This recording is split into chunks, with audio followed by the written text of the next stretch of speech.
Hi guys, it's ASBYT and I've had the OnePlus 7 Pro for just over a week. I've unboxed it, I've done my first review, I've also done a camera comparison test, but now it's time for the full review. How I've got on with it, the good points, the bad points, and should you go out and buy it. So without further ado, let's get straight to it.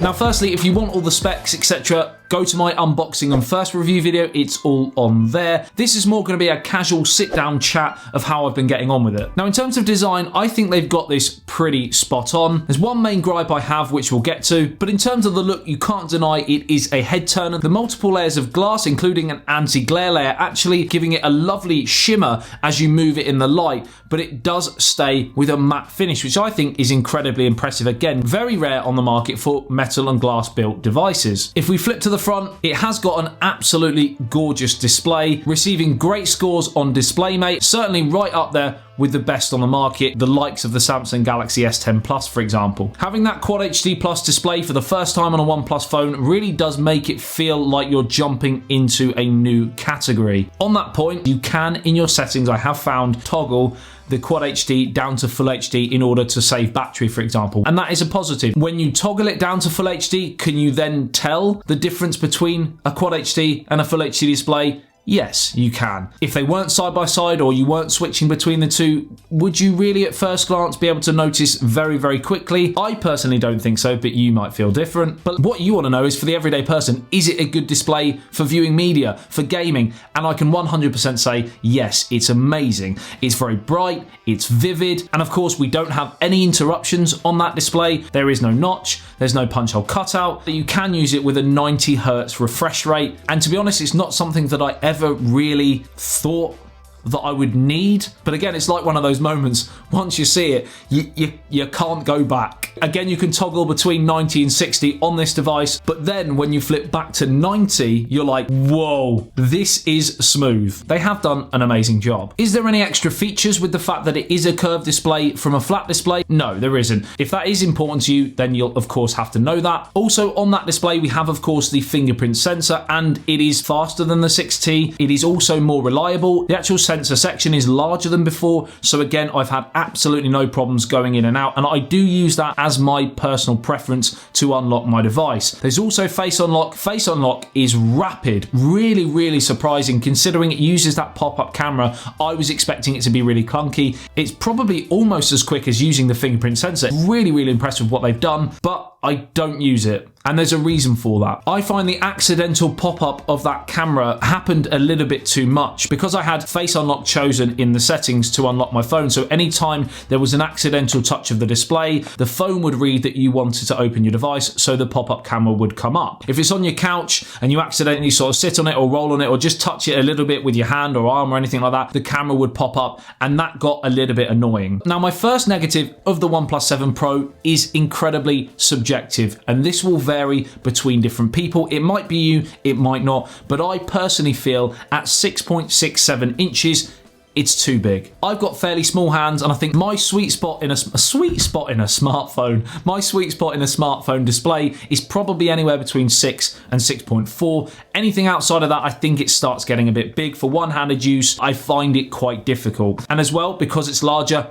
it's wider, being roughly around the same width as the iPhone XS Max, which I also feel is too big. Reaching across from one side to the other, I find it's a little bit of a chore, but I know the current trend is people like large displays, so I'm pretty sure there'll be lots of you out there that this won't affect. Of course, the OnePlus 7 Regular has a smaller display, and I do have plenty of content coming on that very soon. Because it is really a large phone, you would expect it to be quite bulky and heavy. In fact, it's probably lighter than other smaller phones that I currently own. So they've done a really good job in producing this massive display, but not make it feel laborious carting it around.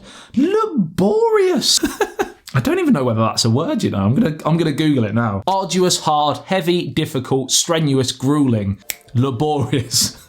Moving swiftly on with the review, we may as well jump onto performance. And while they don't state that this is a gaming phone, it's certainly an area that OnePlus have focused on. They do really rate this as a gaming device, and I can see why. That much more smooth and fluid display, the power of the 855, which is 45% faster than the 845, whilst using 20% less power, the GPU of the Adreno 640, which is a 20% improvement on the Adreno 630. Again, in the one that I've been given, this has 12 gigabytes of RAM, not essential, a little bit overkill. The minimum model you can get comes with 6 gigabytes of RAM, certainly anywhere from 6 upwards using this device. It is going to have really good RAM management. Also, it's got improved haptic vibration, and there's also a great RAM boost feature, which basically learns from your habits and how you use your device, so it can allocate RAM accordingly. So you'll shorten load times and games will actually open faster. And important apps will stay open in the background without slowing down performance. And again, there's a 10-layer liquid cooling system. And for you gamers out there that want to record yourself, for example, playing your favorite games, there's a brand new feature called Screen Recorder, which means you can not only record the visuals and sound from you playing the actual game, but it also records external noise from the inbuilt microphone. So if you want to cast over the top of it, commentate, for example, you can do that. And then you can upload to all of your favorite social media channels.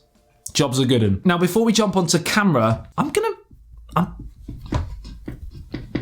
gonna take you outside and we're gonna do a very, very quick test to see how water resistant this bad boy is, because it doesn't have an IP rating. They wanted to save money on that area, but if it's anything like the OnePlus 6 and 6T, I think you're going to get a pretty water resistant device without the need for them to fork out and for the price to be bumped up, which would affect you guys. So come on, follow me outside.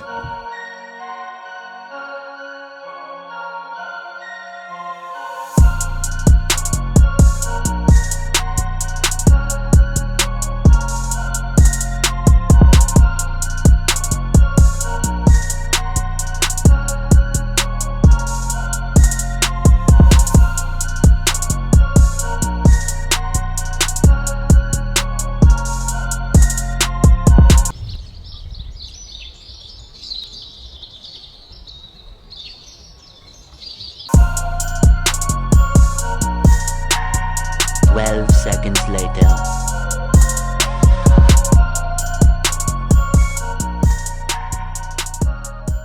So we're back, and as you can see, the screen's gone off. No, I'm joking, it's fine. As expected, it is water resistant, but without the IP rating, I still wouldn't advise chucking it in water, but if you do drop it and it does get submerged, as long as you take it out pretty quickly, you should be okay. Another feature that was hotly requested from a lot of you guys was stereo speakers. It does have it. The actual sound quality is much improved from the 6T. That was one of the features of that device, in my opinion, that let it down. This is much louder. It's a bit more clear. It's not the best. I don't think it's as good as the Samsung Galaxy S10 Plus, but it is still better. Who am I? I'm the greatest.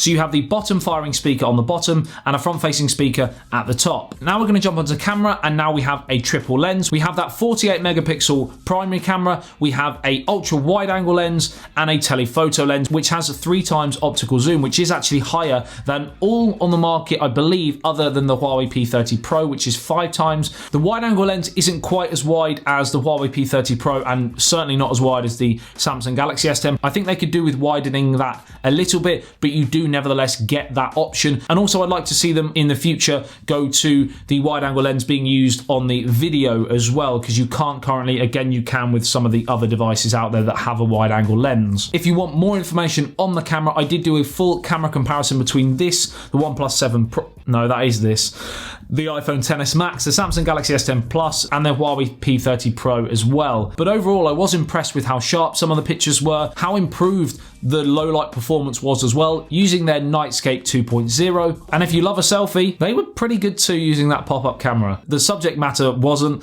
but the pictures were. Can they still improve the camera? Yes. Is it an upgrade? Absolutely. Considering it's only just been released, and if previous devices are anything to go by, they will be constantly improving and updating the software around the camera experience as well. It is a very good camera. I mentioned in the unboxing video that the selfie camera does actually retract when you drop the phone, and I have tested it, and it does work. Whether it works every single time, and that one time it doesn't, it breaks, I don't know. I'm pretty sure you're not going to have a problem. My only concern is the tests that they've done have been in a factory environment. It's not everyday use. I have noticed fluff has got in when it's been in my pocket. It hasn't affected the performance over time. Again, I don't know. It is a moving part. There are always risks involved with that, but equally my hunch would suggest you probably won't have a problem. Whether probably won't have a problem is good enough for you, again, I don't know. Now, in terms of battery, on the whole, it's performed really, really well. I'm getting roughly somewhere between 5 and 6 hours of screen on time. It's not quite as good as the Huawei P30 Pro, for example, but outside of that device, there certainly aren't many that can compete with this OnePlus 7 Pro. And of course, with Warp Charge, the speed of charging the battery is absolutely superb. I generally haven't been charging it overnight. I just charge it for around half an hour or so in the morning when I get up, and then I'm pretty much good to go for the rest of the day. Now, in terms of software, it does have Oxygen OS 9.5, which is the latest from them currently right now, over the top of Android 9 Pie. I believe outside of Google, certainly they said this at the launch event, they are generally the quickest to update their software, so expect to see Android Q very, very soon upon its release. And again, subjectively, this won't be for everyone, I think that Oxygen OS is possibly my favourite Android experience because it's very close to stock Android. There is no bloatware, but they have tweaked things like gestures, for example, and it just feels so smooth, so fluid. And this combined with that powerful hardware and that brand new display, it just makes the whole experience mwah. I just realized I do that in a lot of videos. Mwah. I just love you guys. Oh dear. Now, very quickly, one point that very rarely gets made in videos, and I get quite a few comments and questions saying, why doesn't anyone address this, considering it is first and foremost a phone? How good is it as a phone? How good's the sound quality? How good is it to make a phone call with? Just gonna drop my balls first, and it does a reasonable job. It's certainly clear. Apparently I sound clear when I speak to people. I can't really be more scientific than that, but I think if that's something that you're worried about, you won't have a problem. I hope that kind of answers your question. So for me, the three main areas that OnePlus have looked to improve on, and really have, is the speed and smoothness of the device, the camera, and that display. In terms of performance, with all the latest high-end specs, the Oxygen OS, the amazing display, the 90Hz refresh rate, the really solid battery life, the great charge times, this thing is just ridiculously good. I mean, I rarely get this excited about a device, but I just think because the price is more expensive, don't get me wrong, than other OnePlus devices, it's still far cheaper on launch. Remember, on launch, it's still far cheaper than other flagship devices out there, but they certainly have raised their game into that next bracket. I will be comparing this to the regular OnePlus 7 as well, because that is cheaper than this device and still has a lot of great features and hardware. So if you feel that $649 is too expensive, then that might be a better option for you. Ooh! Let me know what you think in the comment section below of the OnePlus 7 Pro. Is it something you're interested in? Are you going to go and buy it? Are you going to swerve it? And why? Do you prefer the OnePlus 7 regular? And again, why? Also, let me know what other content you want to see me do with the OnePlus 7 Pro and also with the OnePlus 7 regular as well, because I'm being told that device is on its way, so hopefully I will have that and be able to test it for you guys in more detail. As always, these videos do take quite a while to make, so if you did enjoy it, if you can drop a little like for me, I would much appreciate it. Apparently it helps the channel. I don't really know. If you didn't like it, drop a dislike as well. Happy to receive constructive criticism if you think it was crap. Subscribe if you're new and love everything tech. I love you and leave you. I'll see you in the next one. ASBYT. Peace out.